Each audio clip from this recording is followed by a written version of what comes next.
All right, here we're going to take a look at Chapter 5, Day number 11, Application. We're going to be looking at some real-world example problems here.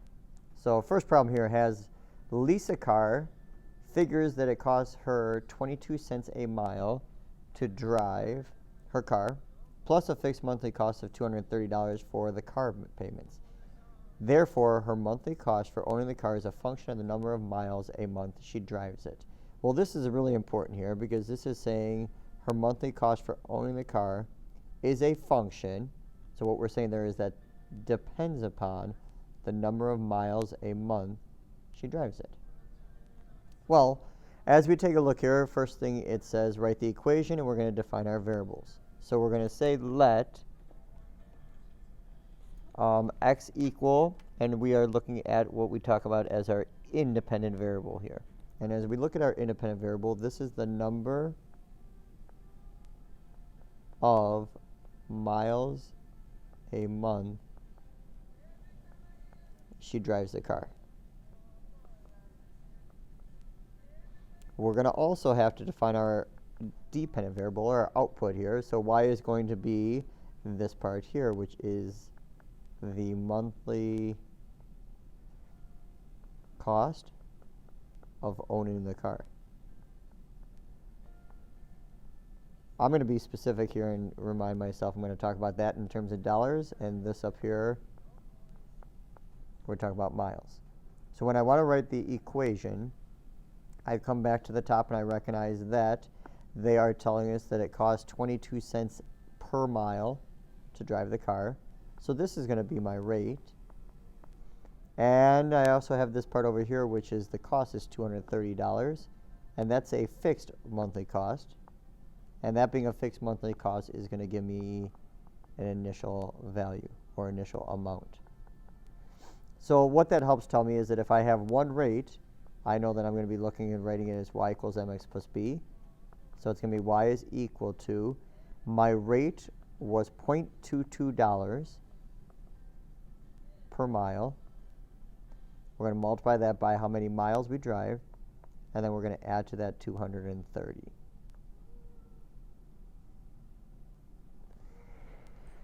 Once we get that equation, as we move to part B, we are going to use that equation. So now here it says how much is it going to cost if she drives 100 miles in the month.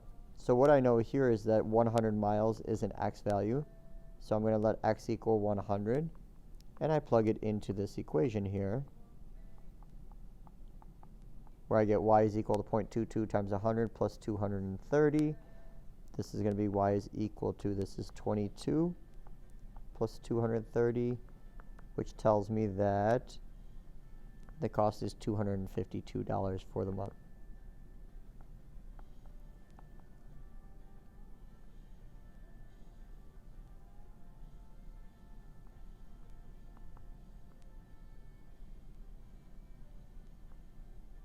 As we look at part C, well, here Lisa is going to be on a budget. And Lisa's budget here says that she cannot afford more than $500 a month for total car expenses. And we would like to know how far that allows her to drive each month. Well, if I want to look at it that way, $500 per month is going to be the y. So I'm going to let y equal 500. And then I'm going to use that same equation and do a little bit of algebraic solving. So in order to solve this, we're going to subtract 230 from both sides. We're going to divide by 22. And if I take 270 and divide by 0.22, I get 1,227.27 repeating, which I'm going to come back and say she can afford to drive approximately 1,227 miles a month.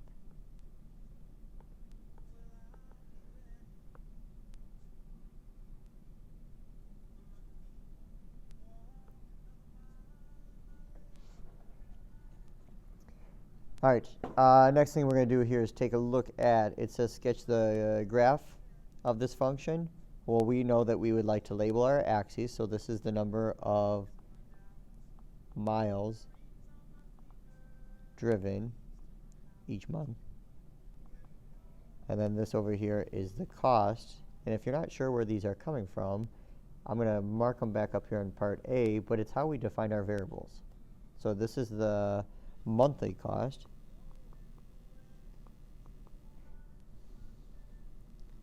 Of owning the car.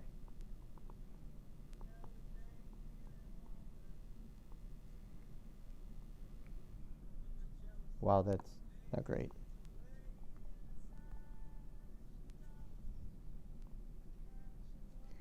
Let's write that a little bit better. This is owning. We would like to graph this. I'm going to darken up my axes so I know which we're talking about here for our axes. But this is going to be the y-axis. This is the x-axis. The nice thing is they have already put some scales on here. And now we'd just like to graph based upon the information that we have. So I'm going to look at part B here.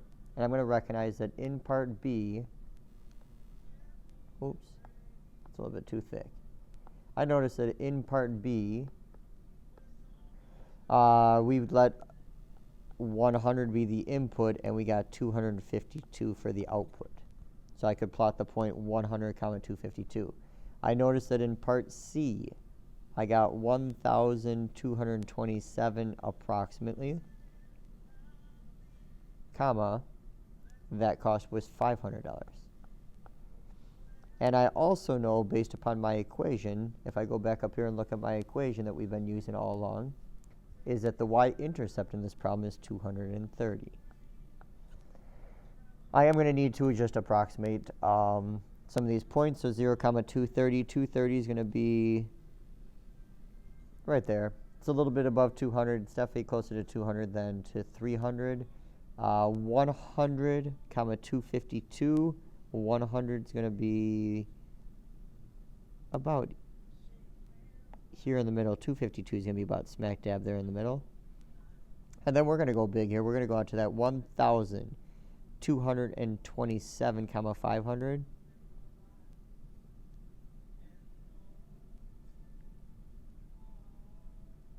Which is going to be about there. And if I have done this well and I draw my line in, there we go. We get a line that looks something like that. As we come back here and we're being asked about the domain and the range, domains talk about possible x values. Well, we know that if we're driving a car that the x values we pick has to be greater than or equal to 0 miles. We also know that if we're going to be having expenses on this car, that the minimum expenses we have is at y-intercept here, which we said was at 0, 230.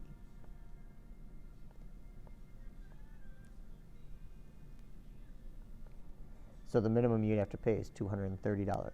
That'd be if your car sat in the garage and you didn't drive it for any miles. But there is our first example and our first problem that walks us through, applications of slope-intercept form. I'm going to slide here to problem number 2, and this is the waiter problem. The waiter is going to make $40 a day plus 70% of the tip money he receives. We read it once. We're going to have to come back and read it again because it's going to ask us to write an equation expressing the total daily pay as a function of the tip money received.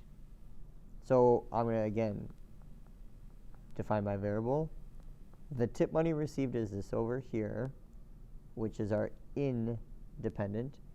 So we can say let x equal the amount of tip money. We also are going to be able to say let y equal the total daily pay.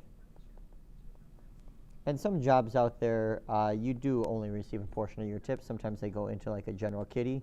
So all the servers and whatnot split up tips. Other companies allow you to take all your own tip money. You don't have to split it up. But again, as I come back and look at this, I am going to look at putting this in slope-intercept form. The reason for that is because we have one rate again here. That rate is a 70% collection of that tip money. And then we also have here that no matter what, we're going to make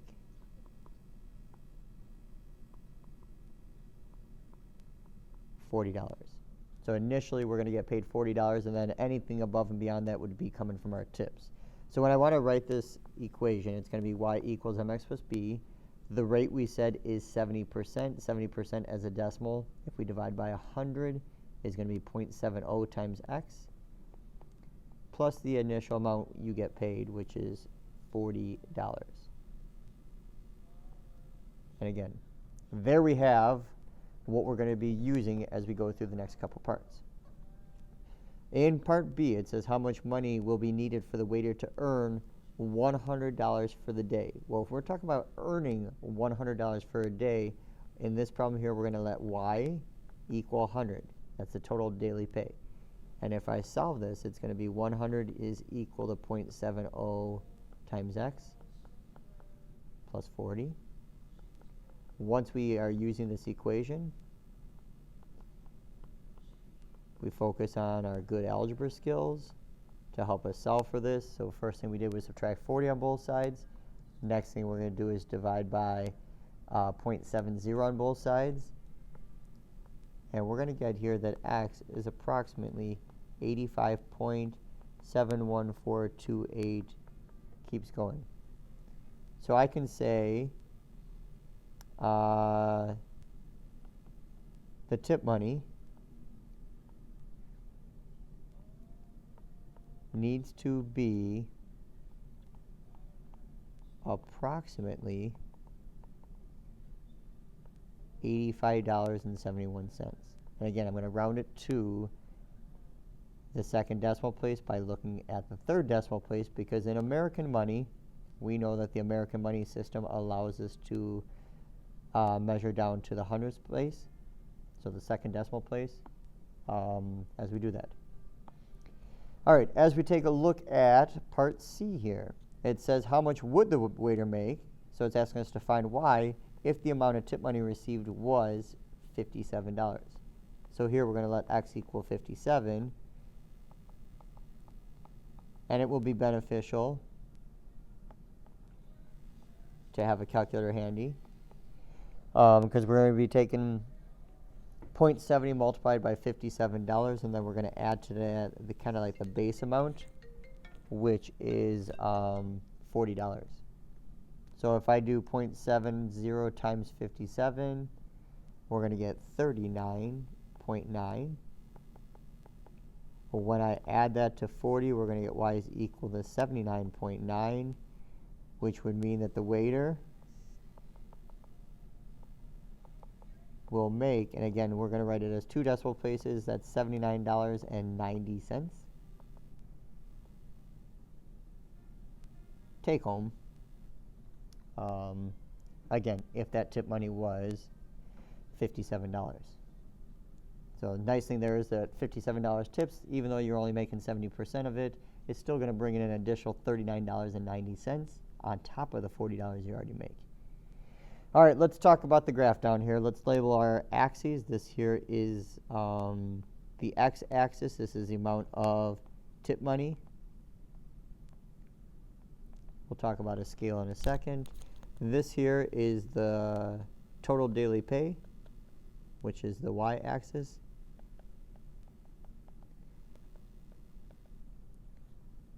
If I would like to graph this, we also need to get a scale on here.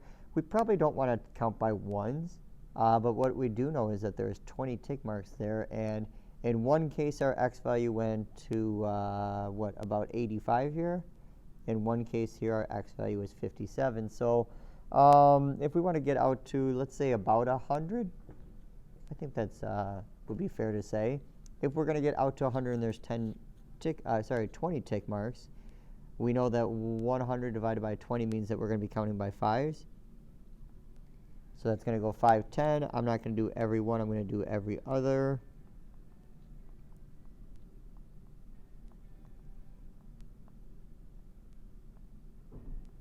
So I can get out to $100 worth of tips. I think counting by the same thing vertically would suffice. You know, that's getting us up to $100. It's also getting us kind of nice little scale here. And again, if we count by 5s, it's going to go 5, 10. We don't need to write the 15, but then we're going to go 20, 30, 40, 50, 60.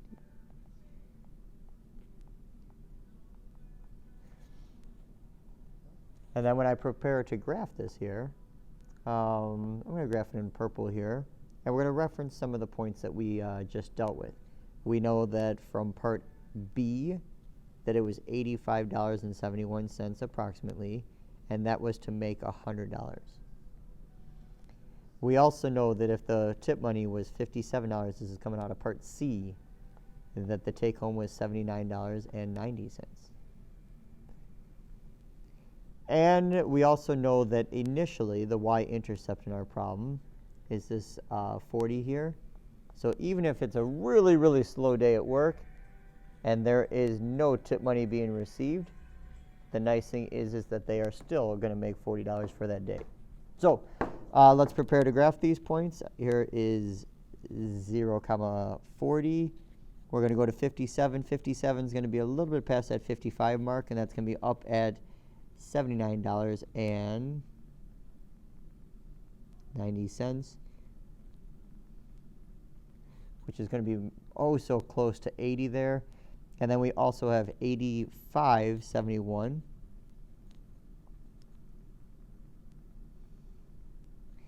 which again is about up here. And this is a linear function, so when we graph it, we should be getting something that would be a line. If we talk about what values make sense here, well, what type of x values would make sense? If we're looking at the tip money, well, you can't have a negative day, so we're going to have to be at least making $0 worth of tips or something larger. And we already talked about this earlier. If we look at the range, the lowest value that we make on here is that $40. So even if it's, like we said, that slow day at work, you would still make $40. And again, both these problems we looked at today are looking at slope-intercept form. As I slide down here, we're going to move into day number 11 classwork for chapter 5. But go back, reference these notes, and good luck.